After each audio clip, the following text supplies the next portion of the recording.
Studies and Spanish.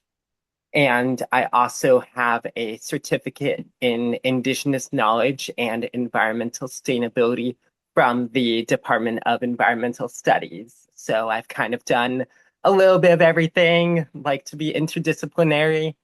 And after graduating from the University of Montana, I also was a former Climate Response Club president, just like Maddie.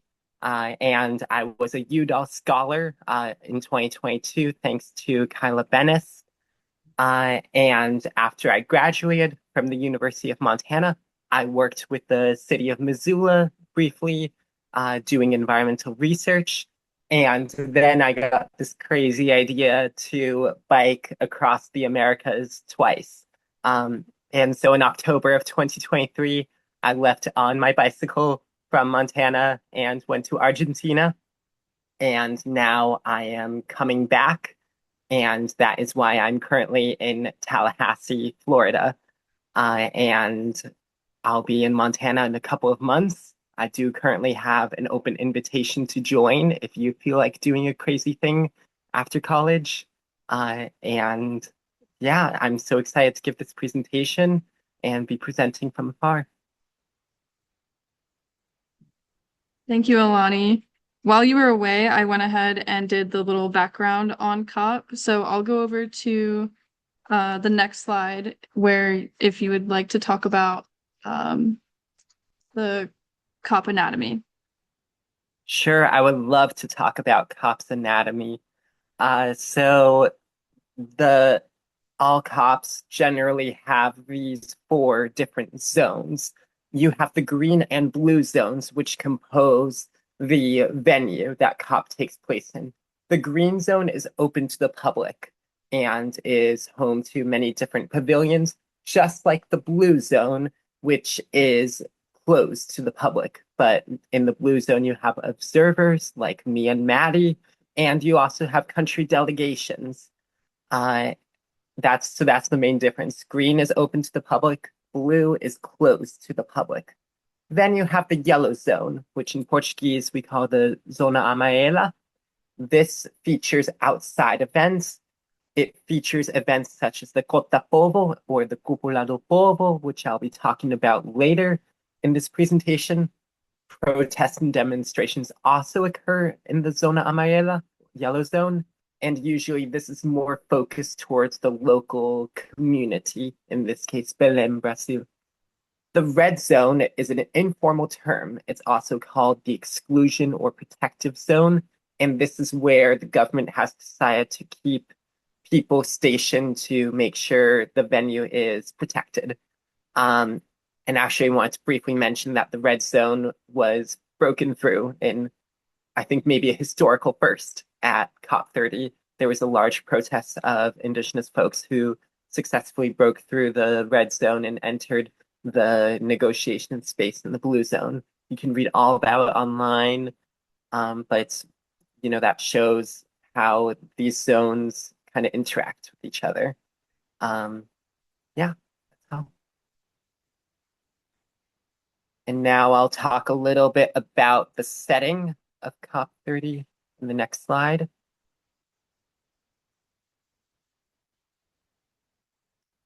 Yeah, so COP30 was really important for many reasons.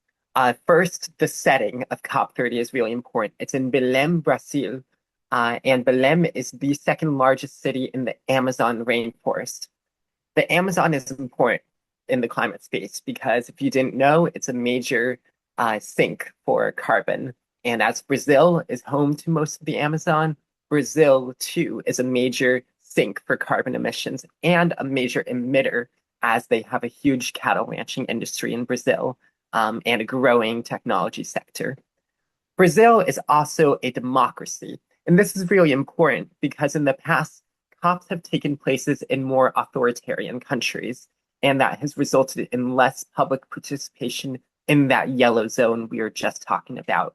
But as you're going to see, a lot of things happened in that yellow zone in Brazil because it's a democratic country where these things can just happen in the street. And lastly, politically, Brazil is seen as a sort of neutral ground as they aren't as associated with petrostates like other COPs have been. And they also represent the global south in a way. They're also developing, so they're a bit like Europe in that sense, or on their way to becoming like Europe. Then there's the timing. The timing of this COP is really important. It has been 10 years. It was 10 years since the Paris Agreement. The United States had just announced plans to withdraw from all climate commitments. And 30 years of COPs, now there are some real alliances forming and commonalities between different countries. You have countries that are kind of checked out, like the USA.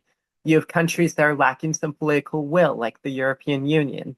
You have these developing countries that need more financial support and also are arguing that they have a right to increase fossil fuel use. You have the BRICS that are emerging: Brazil, Russia, India, China, and South Africa. This is a new coalition of countries that hasn't really been seen before, and they're going to be a force to be reckoned with at this COP and future ones.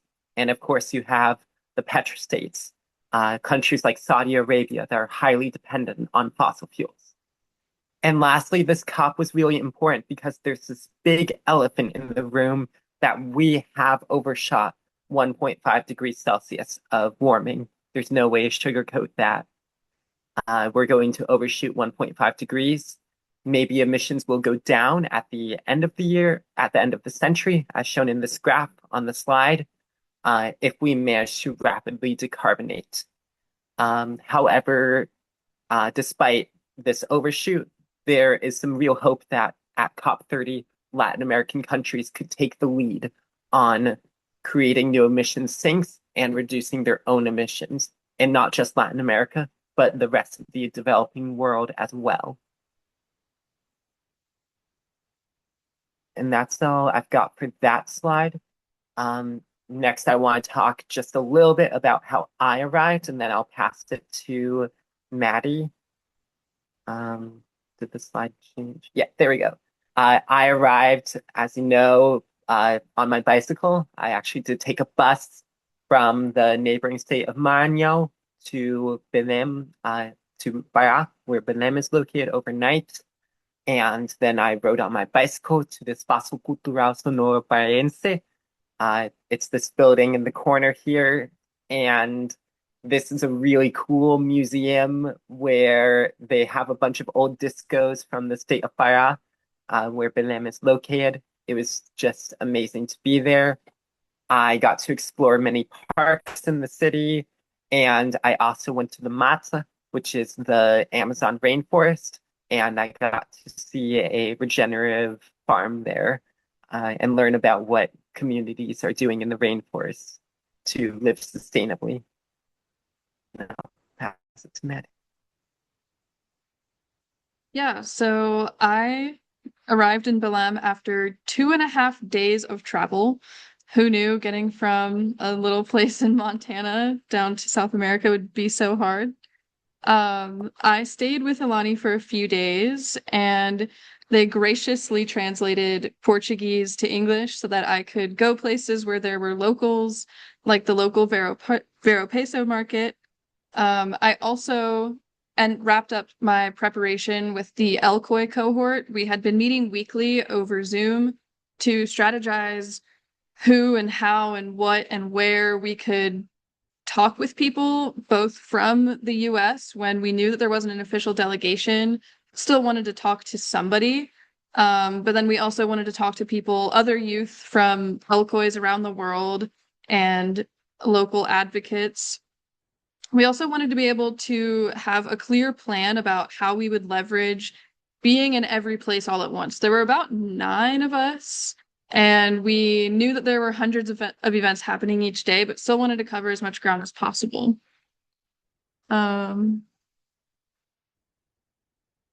component of my preparation before going to Belém was bringing this slide to some classes, both to classes that I was enrolled in and also some with faculty who let me present to their students, because I wanted to be able to bring the most representative perspective of my peers to this conference. So I first gave a little bit of background about what COP was and what COP30 would mean, and then also about LCOI and what I did there and how that ended up translating into going to COP30. But most importantly, it was collecting student input from a survey. And I had found that so many people just don't know what COP is. So it was really important for me just to be able to go and bring back the experience of being there. So here are some highlights from my first week, or the first week of the conference that for COP30. I was there from November 10th through the 15th for the first 6 days of negotiations. One of the highlights of this week was the energy and momentum from subnational leaders and community organizations who weren't afraid to call out the US for not only their absence, but for their negligence in climate and global issues. There were also some really disappointing moments with some other local subnational leaders. Pictured here, I have former Vice President Al Gore, who led a really inspiring event. And on the contrary, current California Governor Gavin Newsom. So I want to show a brief clip, about why it was so frustrating to be in Gavin Newsom's event when nothing happened. So this is, I'm not sure how clear it is, but this is in what was called a pavilion at COP. There were hundreds of these, and every day each pavilion was putting on several events. And so we were all packed in this pavilion. It was really hot. There was only one little fan, and as is known in the Amazon rainforest, it was torrentially downpouring while we're in a bubble, similar to the infamous bubble on our campus. And so it was already like the conditions weren't great for having a good attitude. But then he also showed up late, surrounded by photographers and security, like he was a celebrity, just completely brushed it off. I will say one good thing that came out of it was he made some good quotes, and he brought attention to the fact that, as quoted here, we are in a dual crisis. We have a crisis of climate and a crisis of democracy. Another one that I liked of his was in regards to Trump's, at the time, recent announcement in November for his plans to open the California coastline for fossil fuel development. Governor Newsom said, "Over our dead bodies," and that Donald Trump doesn't believe in democracy. He believes in Donald. He's doubling down on stupid as he tries to vandalize our progressing. That was pretty good.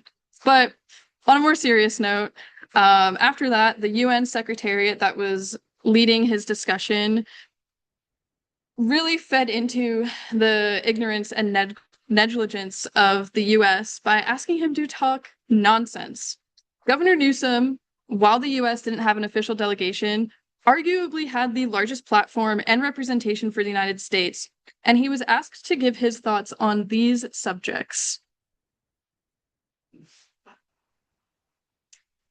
Yeah, fly fishing. I now know that Governor Newsom loves fly fishing. Botswana, that's where he went for his honeymoon, and Montana. Now, if you didn't know, Governor Newsom actually has a very intimate relationship with Montana. He was married here, he named his daughter Montana, and he spends a lot of his time recreating here. So I was really excited when I had the opportunity, as somebody from Montana, to ask him a question, something about renewable energy, public lands access. He earlier had stated Republican states are seeing that climate risk is an economic risk, and they're choosing renewable energy because it is cheap energy.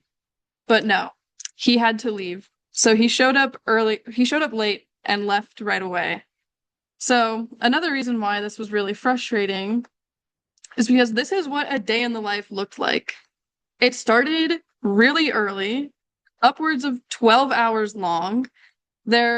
I scheduled some breaks in between the sessions that I wanted to attend, but they didn't really matter because it didn't account for the fact that the venue was 1.72 million square feet. And if you've ever been to a big airport and been on one of those horizontal escalators, it would have been life-saving. So it was really frustrating that all of these internally climactic factors were already driving stress levels of people, but then also that we had an opportunity for the person with the largest leverage from the US talking about fly fishing. So not every side event was quite as disappointing. I also attended an event led by former Vice President Al Gore, and he really brought the heat from the conference to right where it was needed. He called out the Trump administration for ordering the EPA to stop collecting emissions data from polluters. And looking back on this quote during his event, if we continue allowing emissions and using the sky as an open sewer, it's going to be very difficult to adapt. It's kind of ironic that just a few weeks ago, another order from the EPA made headlines that they would no longer be considering the lives saved when setting rules on air pollution. So, not only did Vice President Al Gore bring the heat to call out US leaders like the Trump administration, but he also brought a rage that changed the energy of the entire room. When he said political will is a renewable resource, it felt like a direct calling to me that it wasn't just the conference bubble, literally and figuratively, that was disappointment and confusion, but it made me think about how and why I ended up there in the first place. I thought about the work that I've been doing for the last year and a half with organizations like Montpurg, advocating for student voter rights, and my work with the Climate Response Club, advocating for climate action on our campus and in the Missoula community. And I thought about fundamentally the work of being in Missoula and being in Montana and being able to advocate for Montana's constitutional right to a clean and healthful environment. This momentum was carried forward when I was asked to join in one of the largest Indigenous-led protests in all of COP's history. Indigenous leaders and community groups from around the world took over the streets of Belém, to advocate against what COPs had turned out to be, and instead to advocate for what they should be. And when I was walking around in that bottom corner on the right with my friend Liz, another Elkoi organizer, we saw this on the television in the top right corner. It was, well, first of all, it was a TV outside while we were drinking coconuts on the sidewalk. But it's translated from Portuguese. It says, "Youth participation has drawn attention to the conference." It was another really stark reminder that as a youth advocate for climate justice, we do have an impact and we do have a voice and we are drawing the attention at a global scale. So now I'll pass it over to Elani to talk about their first week at the conference.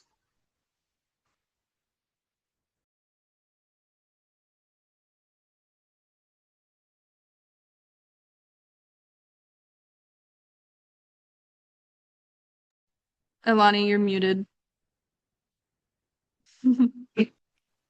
Thank you. Me and Maddie actually shared a credential during our time at COP. So Maddie was there in the blue zone at COP that first week. And during that first week, I wasn't sitting around doing nothing. I attended many different zones outside of the venue in that zona amarela, the yellow zone.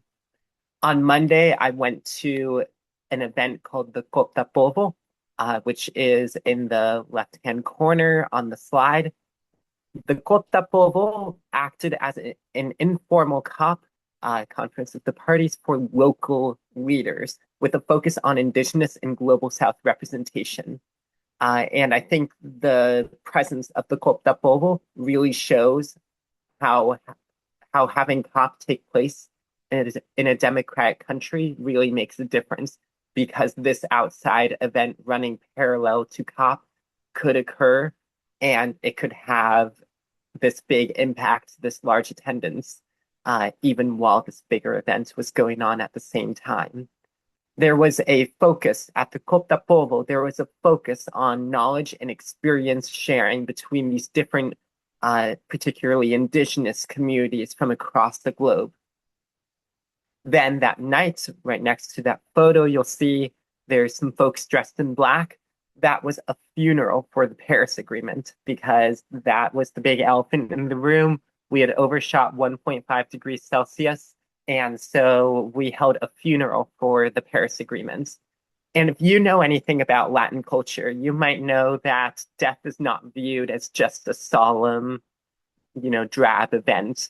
It's also a moment of celebration and joy and remembrance. And that's kind of what the funeral for the Paris Agreement was like. It was really sad, but it was also satirical. It it was really melodramatic in a way that was really fun and engaging and brought a lot of attention. And I actually think it was really effective because it combined anger and joy and sadness all in one action. I think one uh, quote that shows this dramatic approach is a chant that we said, 1.5 ya pasó, nos vamos a morrer. We've exceeded 1.5. Now we're going to die. And, we just went in the streets screaming that we're going to die. And it was kind of cathartic and therapeutic in a way that honestly made it really fun while raising awareness at the same time and demanding that we go further. On Wednesday, I went to the green zone at the venue where I saw this overrepresentation, or perhaps the proper representation of corporations, of government orgs, of companies like hydroelectric companies, and nuclear was present there as well. There were multiple vendors present at the green zone. And to me, it kind of felt a little corporate captured. And we're going to talk about that a little bit later. Like maybe the world is corporate captured, and that's why there was so many folks there representing these large corporations. Then on Thursday, I went to the Cúpula dos Povos, which is kind of like the Cota Povo. It's kind of like the COP itself, but it's a hybrid between the COP and a rally. It's like COP in that there are speakers, there are events, there are declarations, but it's unlike COP and more like a rally because there's a clear objective to organize and create calls for action, which I thought was really interesting and effective and was really nice to see that there is this event with a specific and strong call to action occurring outside of COP. And then on Saturday, we had the People's March, which Maddie already discussed. And honestly, a lot more happened during that week. And you can see on my Instagram, I had to cut some things out. But if you look at my Instagram page, it's all there. And then the next slide. So during week 2, I got to step into the blue zone. And that was just a whirlwind. Oh, I'm sorry. I have this quote. Sorry, the slides aren't lining up exactly right, so I'm not seeing things as they happen in real time. There's a quote from the Cúpula dos Povos that I'd like to call out.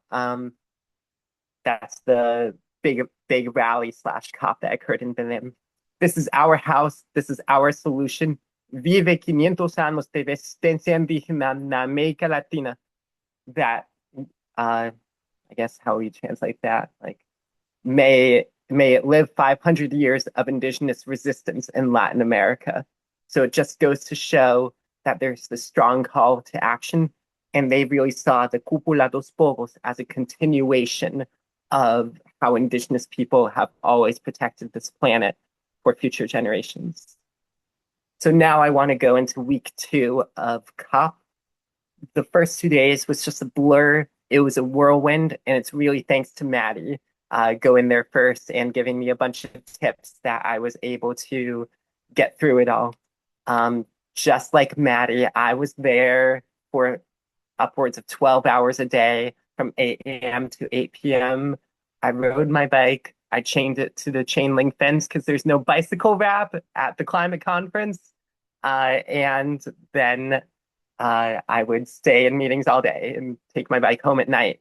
My biggest frustration arose during those first 2 days, which is it felt like a podcast where someone's just talking to you and you don't get a chance to ask questions because there's hardly any time for questions.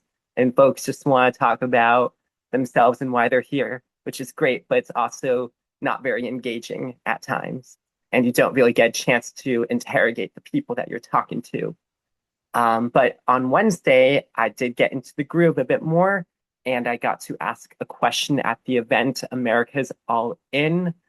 And I'm not going to get too into it now. If you want to hear my question and their answer, feel free to ask at the end.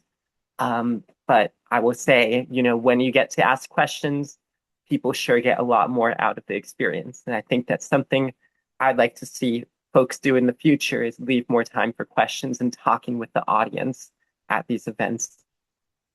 Then on Thursday, we actually had a fire at the venue and everyone had to evacuate. The venue, it's a bubble dome, it's very flammable, and lots of air conditioning running. And that day it rained in the afternoon after the fire, not before.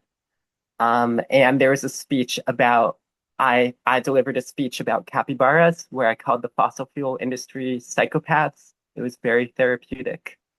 And then you can also view that video on Instagram. On Friday, I got to attend this really amazing press conference by the nation of Colombia, where they announced the creation of the first fossil fuel non-proliferation conference that's going to be taking place next year or this year in Santa Marta, Colombia. And that really positioned Colombia as taking the lead in these climate negotiations. And you're going to see a little bit of that in the next slide.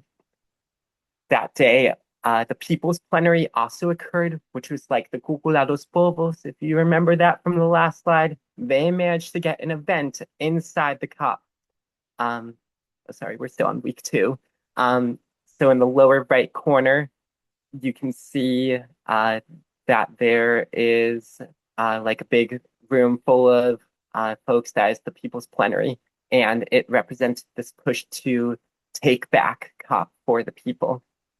And I think that just really goes to show like how different COPs can be when they take place in a democratic country like Brazil, where you can have people showing up and protesting outside and then eventually get their voices heard on the inside. I really do think that it's thanks to Brazil's democracy, and that's something not to be taken lightly. So they really did make an impact and get their voices heard in that inside space. So now I want to move to one more bit, the overtime. So COP30, like many other COPs, went into overtime, meaning that the negotiations exceeded the official time allotted. I wasn't there in person for the overtime. I actually had to board a ferry to Macapa, crossing the Amazon River, and I listened to the negotiations on YouTube whenever I had cell service. And they went into overtime over the crucial Mutirão agreement. So what is the Mutirão? Well, Mutirão is Portuguese for everyone doing their part. It's not necessarily like the carbon footprint concept. It's more like collective action equals collective change. I think it's a really powerful concept. And that's why they named this agreement after this idea of Mutirão. You can imagine the Mutirão agreement like this. So you have the Belém package, that's all of the deliverables. And then you have the Mutirão agreement that occurs at the beginning of those deliverables. That's the introduction. It's the uniting body of text. And then you have those other deliverables after that we'll explain in just a moment. So there's a big controversy around this Mutirão agreement introduction. So remember how I said that Colombia is looking to phase out fossil fuels, and she's really serious about that. Well, Colombia's got 80 other countries to join her, and these 80 countries are angry that it's taken 30 COPs and we still don't have text in the final agreements that says fossil fuels cause climate change and we need to phase them out. That doesn't exist in any of those texts. And Colombia and these countries have had enough. They want this language to be in the final agreement. However, the petrostates like Saudi Arabia, led by Saudi Arabia, want fossil fuels, that language, to be excluded from the final agreement. And so ultimately, you have these two groups that are fighting against one another. And if they don't agree, there's not going to be consensus. And that's where Brazil comes in as a key player. So I hope you're following along. Brazil is the main arbiter at this COP. They get to decide how long negotiations go on for. So if Brazil decides to let these negotiations go on more and more into overtime, there's a likelihood that folks are just going to dig in and there's going to be no result at all during this COP. And that would be a diplomatic disaster for Brazil. But if Brazil decides to cut the negotiations short, either by getting one party to abdicate their side or passing an agreement without consensus, that's going to anger one party or the other and deepen divides. And ultimately, I like watch this on YouTube. Brazil on Saturday, or it might have been Sunday morning, like gavelled through the main documents without giving Colombia a chance to object to the language of the Mutirao agreement, which does not contain the word fossil fuels in it. And you can actually watch this on YouTube. Like Brazil, the secretary who's leading COP, he like gavels through the documents, doesn't give anyone a chance to object, even though Colombia pushes her button and says we object to this document not having any fossil fuel language in it. And then they go up later and it's a whole thing.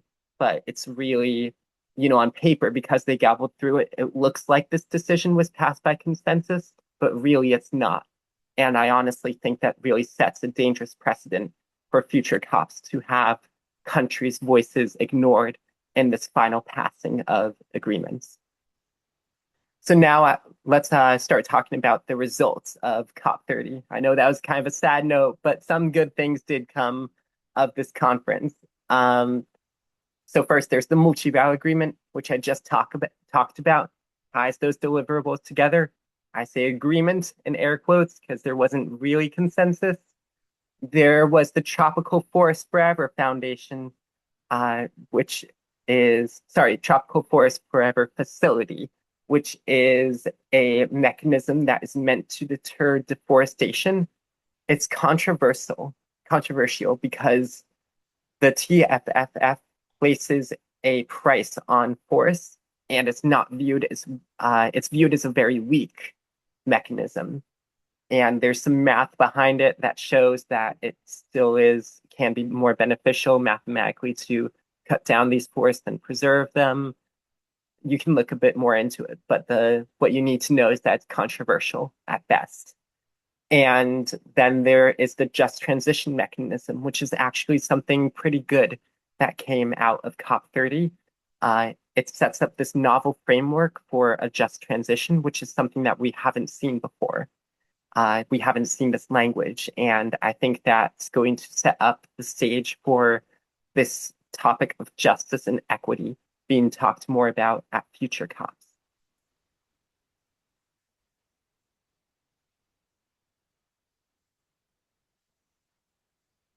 Oh, you're muted. Yep.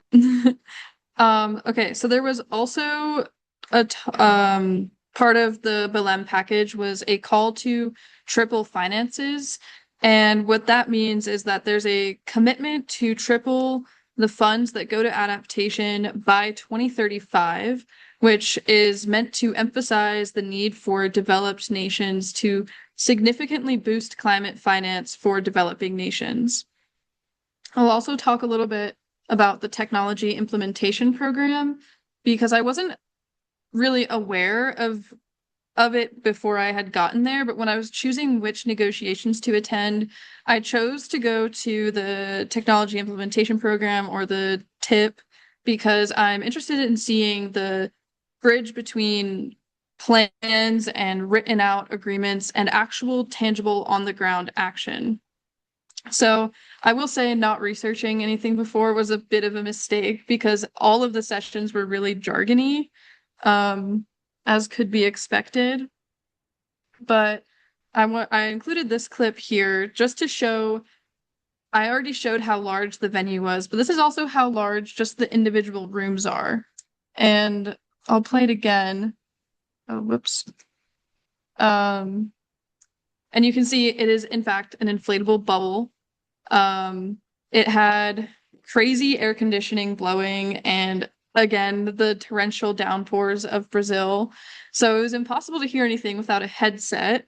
Even though you're all in this room together, you're still plugging in. Um, the TIP brought a lot of comments from the lowest developed countries, otherwise known as LCDs, about increasing accessibility of the language because a lot of the documents were not easily translated into a lot of languages around the world. And it made it really difficult for developing nations to implement any of these plans. There were a lot of comments about gender inclusion to represent women and other gender minorities, both in the planning processes of allocating projects and funds, but also for the on the ground implementation. But the largest and most disappointing conversation topic was finances. Over and over again, I heard leaders from the global south advocating for millions and billions of dollars that have already been allocated to them that they haven't seen. They also were advocating for actual implementation mechanisms and simply on the ground work because without the funding, without the foundational infrastructure, there was no way for them to go with any of the plans in the technology implementation program. So I also wanted to share a quote from somebody from the official delegation from Uganda. We have given you ample time to consider our needs, and we, as LDCs, would be very disappointed if you broke even one of them. My prayer is that we take the concerns and interests of LCDs very seriously. I really felt his frustration in this moment because while he and other lowest developed countries were advocating over and over again for promises to be delivered, there were global leaders from the global north, like the UK, who were deciding against if they should use the words support or help. Like it was ridiculous. Um, so while I really resonated with that frustration, it made me wonder, like, is this it? Is this what we're coming together for? Is this why all of these leaders gather from around the world just to have this conversation over and over again? 30 years of this didn't happen. You said you would do this, and oh, I think we should swap out these words. So it made us think about, is COP30 worth it? Yeah, and so Maddie, I kind of want to respond to that quote that you have from the Ugandan delegate. And this is something that I think we both came to realize over time at COP, which is what if COP is actually meant to be representative versus aspirational?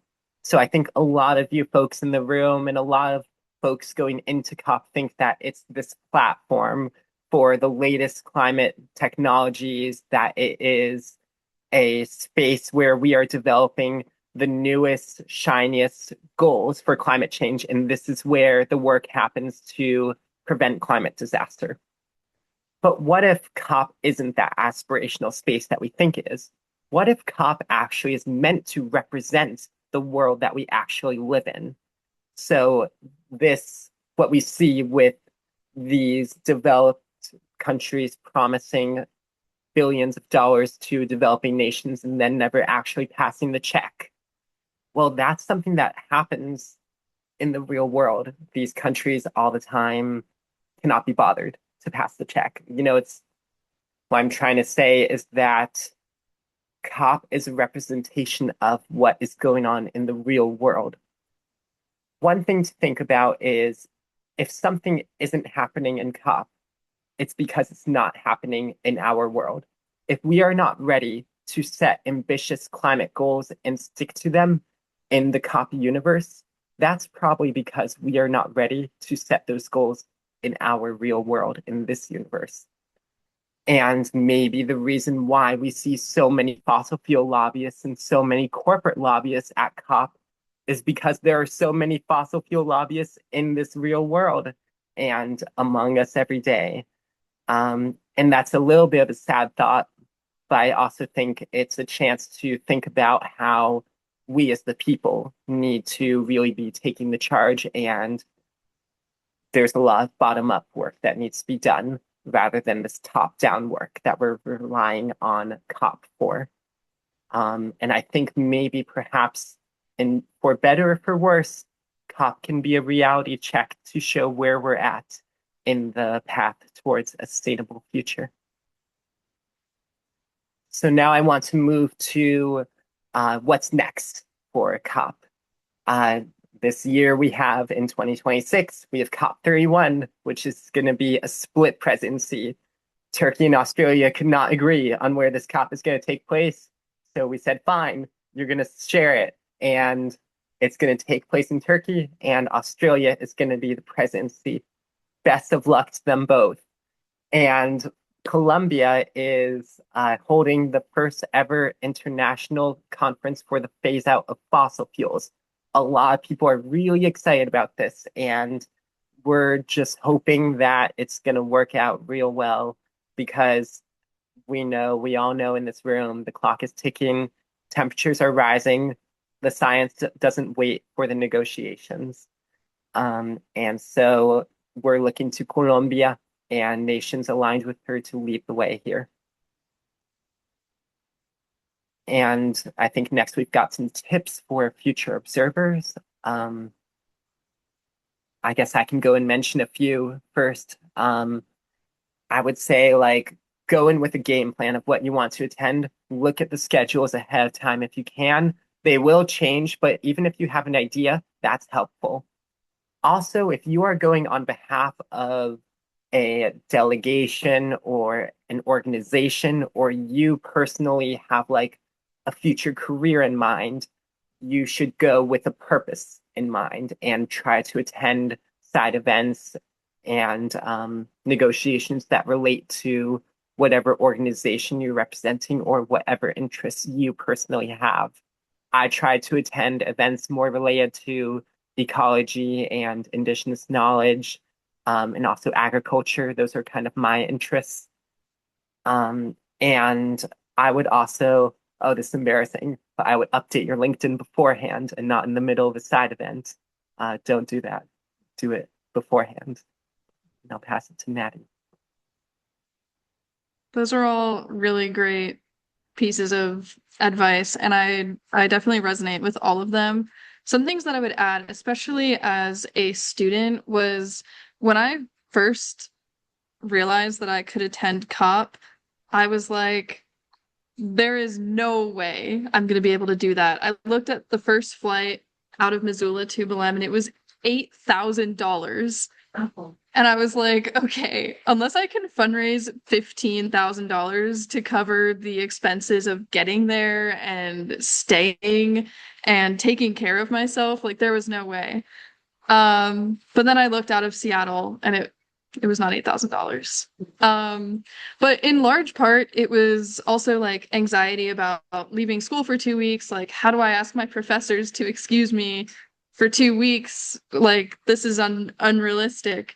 But everybody was so supportive. And when it came down to it, financing it, it's really just about putting yourself out there and making a good ask and being a good representative of or of whatever university or organization. And it made it really feasible and a once in a lifetime unforgettable experience, despite all the rage about Gavin Newsom. I would also say, yeah, I echo Elani with checking the schedules, but there were 200 to 250 plus just in the blue zone events every day. dozens happening at the same time. There was no way to be everywhere you wanted to be all at once. I had over 10 pages of notes from every day. Like, it was exhausting. I ended up leaving one day early and getting a manicure because it was so intense. There, the work-life balance does not exist at COP. So I would just give advice to cut yourself some slack because you got there and everybody that you talk to and everything you attend is going to be something that you haven't experienced before. I remember when I was there, people were asking me like, "Oh, are you networking?" Because I'm known for being a LinkedIn person. And I was like, "No," because I just like sat down and had a coffee and was talking to like CEO of this and president of that. It's just everybody there is leaders in their spaces, and it's really something special to be able to just be sitting and having a coffee and making really valuable personal connections with people. So it was a really great experience, and despite all of the bad, it is really special. Um, and I think that wraps up our presentation. So we would love to have some questions if you have any.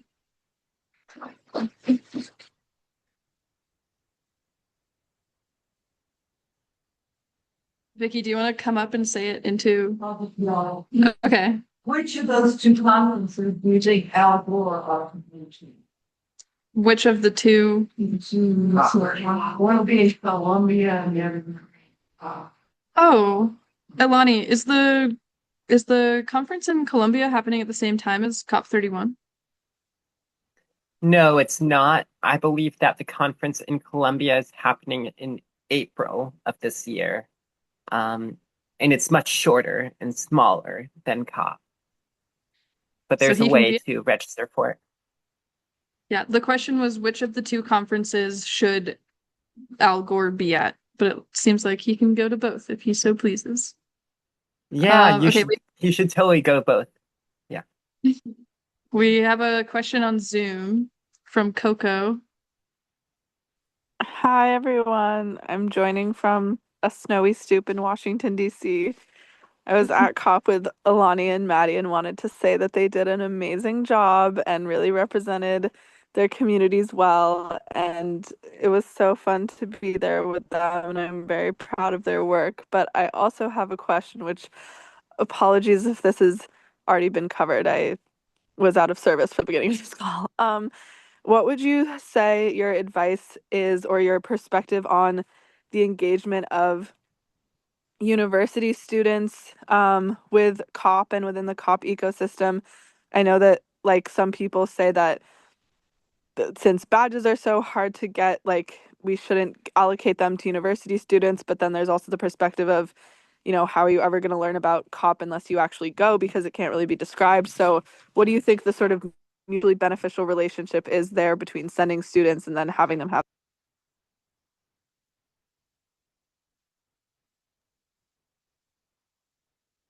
Well, I think personally, it was a really life-changing experience. I had expected to come back like exhausted. It was two of the most exhausting weeks ever. It was 2.5 days of travel there and then 2.5 days back.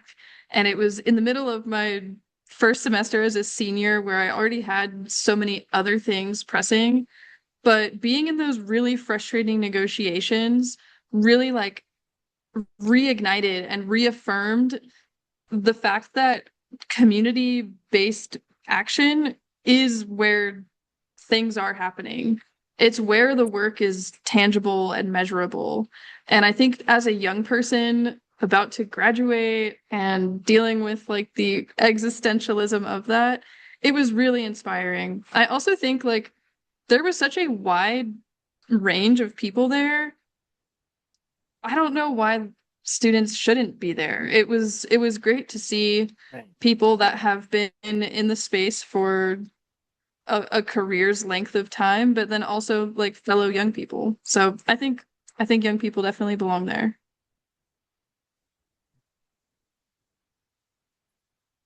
Yeah, Okay. and I just want to add to that. Uh, I can just add that I want to echo what Maddie said.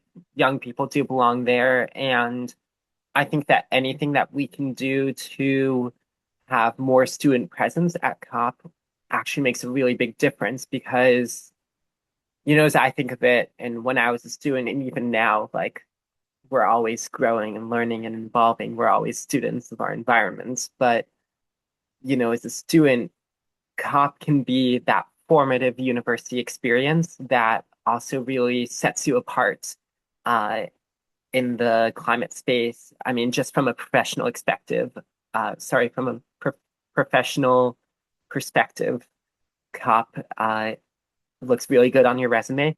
And that's one great reason to attend and why uh, universities should want to send their students there. And it also makes a difference for those universities. When I told folks I was from Montana, they thought that was super cool and they were really excited to see someone from this smaller state here at COP. And then if you're a student, I think you should want to attend if you want to really learn the nitty-gritty of how climate change agreements happen in the real world. I think it is a jargony space, but it's a space worth knowing 100%.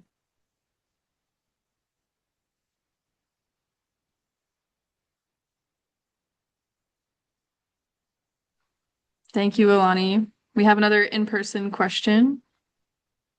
Thank you, Maddie. Some thanks, Scott, to all those who supported your trials. I'm just wondering if you could go back to your results slide, please. Yeah. It's referencing that the TMF is controversial. The question is to go back to the results slide. Oop. Okay. And I should say that I work for the Restoration Alliance in addition to working for Twin. So this is where some of this comment comes from. But notably, the Global Campaign to Demand Climate Justice, if you haven't heard of them, I suggest their website. They renamed the TFFF as the Big Forest Fund. And a lot of the organizations, the frontline peoples, the indigenous peoples who fought so hard to have a just transition mechanism happen across constituency, they share a number of quotations that very powerfully resist the TFFF as a false initiative. So if you're curious to learning more about that, I just suggest checking out the Grebb monitor. That's RMTTV monitor. So the most progressive groups are very used. But thank you so much for all you shared. Yeah, thank you. I'm not sure if were you able to hear in Zoom world? Not really. Okay, I got a little mixed. To summarize, building off of Ilani's statement about the TFFF being controversial, a lot of other people are on that same page and have renamed it to the fake forest Yeah. fund. And if you're wanting to learn more about it, you can go to the Red Monitor for the global campaign. The Red Monitor, REDD, or sorry, Global Campaign to Demand Climate Justice. Okay, thank you. Thank okay.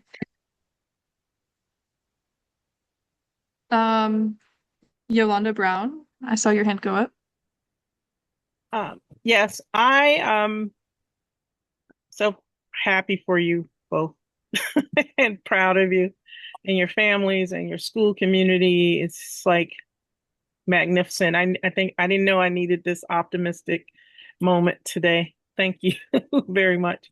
I'm always thinking about when we have these kind of experiences, what are you both feeling as is your immediate ripple effect? How you're going to apply this in a granular way, and then future cast, what's your grand idea?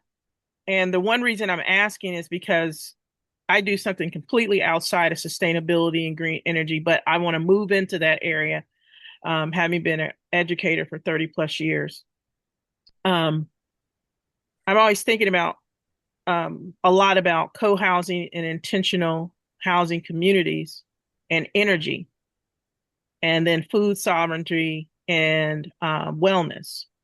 So I'm really interested in hearing what is your granular ripple effect from attending, and as you future cast, what do you hope this is going to inform for you down the road?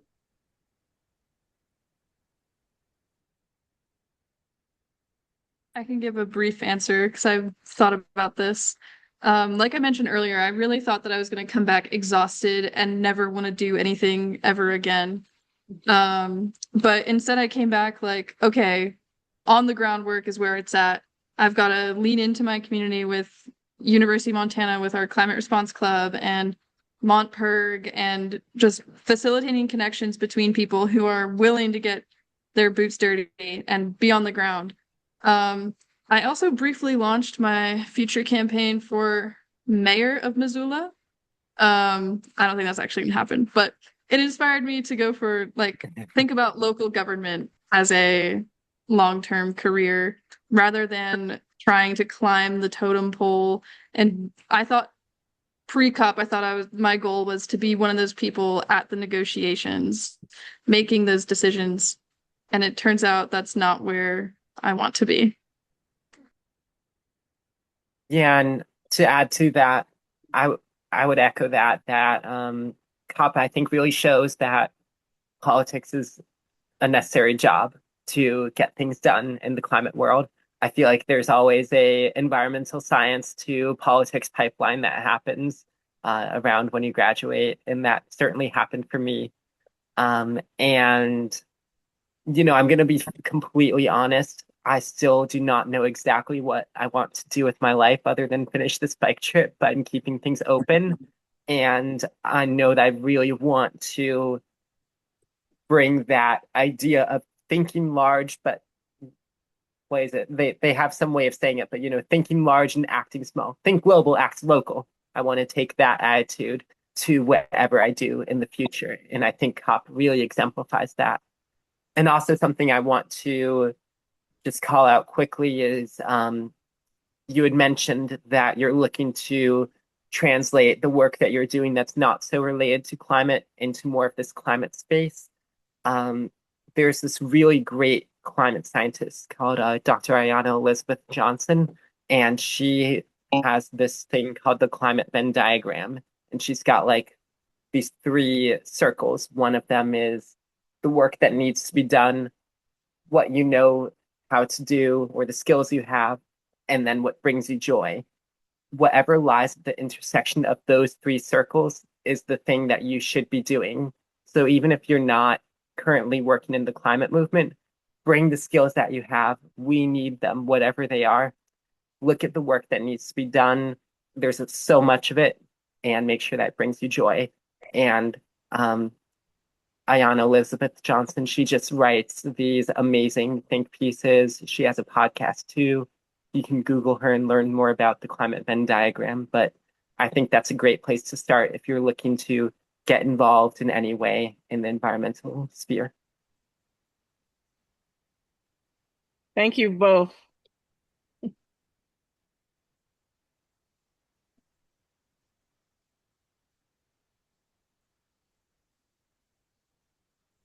Okay, Luke. Hello. So I guess you had mentioned earlier that you were experiencing or at least hearing of some pushback from other attendees at the conference that was mostly just a lot of anger about the current administration's kind of withdrawal from the COP process and what that means just more broadly in the environmental space. And I was wondering if you kind of had to put up with this sort of anger when you in your conversations with people from other countries, or whether you would say your conversations were more constructive in that regard, or just trying to get to understand each other better.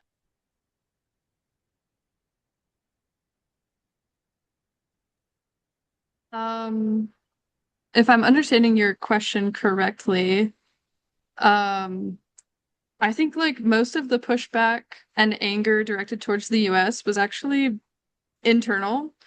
I kind of expected, like, going as an American observer, that when I would tell people I was from the US, that they'd be like, wow, you should feel all of these feelings. You should feel so guilty. But it was not at all the case. It was a really great representation of, even though the Trump administration has withdrawn from the Paris Agreement and didn't send an official delegation, people were still really excited that we were there. It also helped that we were youth. People were just excited to see that there were young people, and that despite the Trump administration pulling out from things, we were still there. Yeah, and to add to that, I would sometimes joke the US pulled out, so they sent me instead. We gotta show up even if the government doesn't. I think that's our duty as people. Okay, we can take Alina and then Carol, and then we'll wrap up here in a few minutes. Hi, Maddie and Elani. So glad to hear your guys' experience. It sounded like such an amazing opportunity. So I'm like so grateful that you guys were able to share it with us. I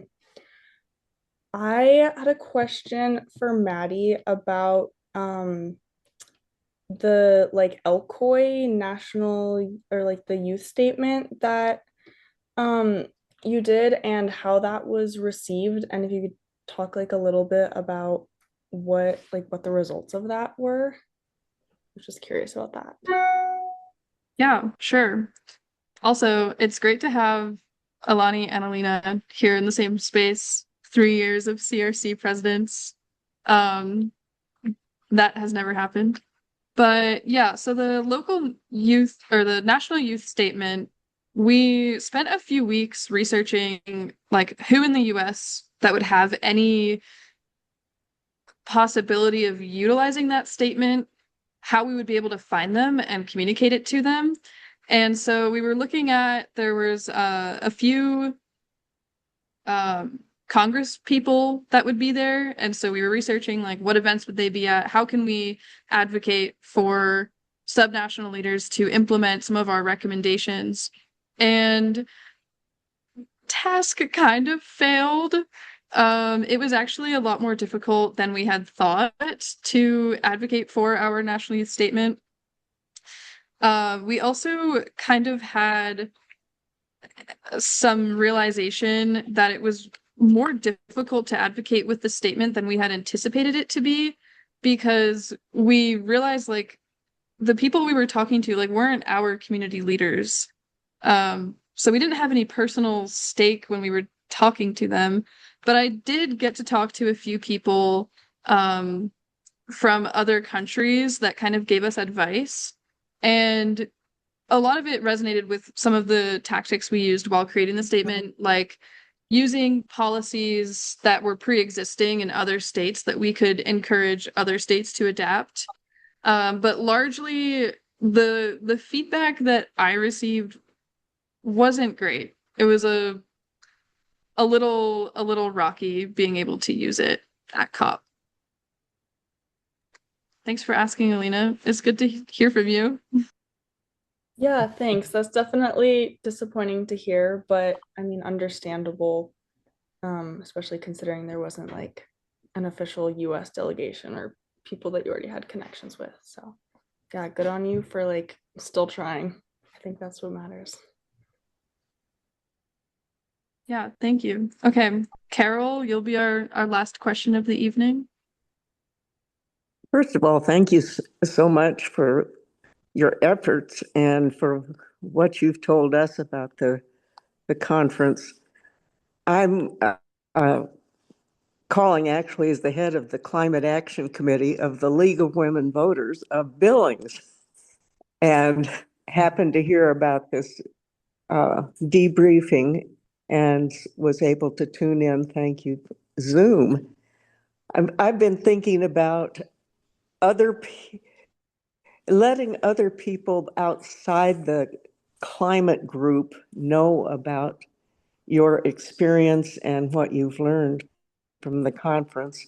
And I was thinking, well, what about if you had, the two of you had a table at one day where you would be available with some kind of signage that would attract people who weren't already involved to just come by and say, well, what's going on? What happened? What were you doing? So it's just a suggestion of thinking about how to reach other people. Maybe letters to the editor of the school paper, the Missoulian, just other ways to spread the news outside of your immediate organizations. And I'm thrilled to hear of the planning, Maddie, the way you're thinking and the kinds of efforts you have in your future to advance this cause. So thank you. Can Thank you a lot. I respond to that? Yeah. Yeah, thank you for that suggestion, and thank you for the work that you do over there in Billings. I wanted to say, like what you said in your suggestion, like to table, really reminds me of the importance of climate communications. I think that, and Maddie can probably speak to this too, like historically, climate change just has had the worst PR team, like I mean, scientists, we love them to death, but sometimes there's so much jargon that gets used in the climate space, and it can seem intangible. Climate change can seem like something that belongs in a scientific journal and not in our everyday lives. And I think we need to really be showing up and showing how climate change affects us, communicating both the problem and the solutions. Perhaps more importantly, we need to communicate the solutions in every way possible, like through tabling, but also through art, through writing and literature, through signage, through anything you can imagine. The food you eat, even the food that you eat every night is going to be impacted by climate change. And you can think about how do we grow food in a healthier way so that what we put into our bodies is better for us. There's a way to connect climate change to everything in both problem and in solution. So I just wanted to say that I think we really do need to work on that communication aspect. And it's something that we should all keep in mind in our future careers as students. Yeah, absolutely. I agree with everything you said, Elani. And as I wrap up my 4th year at UM, I've done quite a fair share of tabling around campus and getting my rejection therapy of canvassing for different things. So, yeah, there are a lot of ways to reach students, and I appreciate everything that you guys both just said. Well, I think this is a good time to close everything out. Thank you all so much for being here, everybody here in person, which Elani, maybe now I can show you your audience that you've had this evening. Oh, amazing. Thank you all for attending. Yeah, thank you all, everybody, for taking the time to listen to our recap and for asking really thoughtful questions. And I'm looking forward to, oh, We have time for 2 quick action announcements. yes. Action, right? Yes, we're gonna bring it local for some quick action items. Actions you could take with the board to meeting or then which is passed by time. Okay, they're paper handouts. So Zoom, have a good night, everybody, especially you guys on the East Coast. Thank you. 1 year plan. Goodbye. Thank you. Sorry. So 2 action.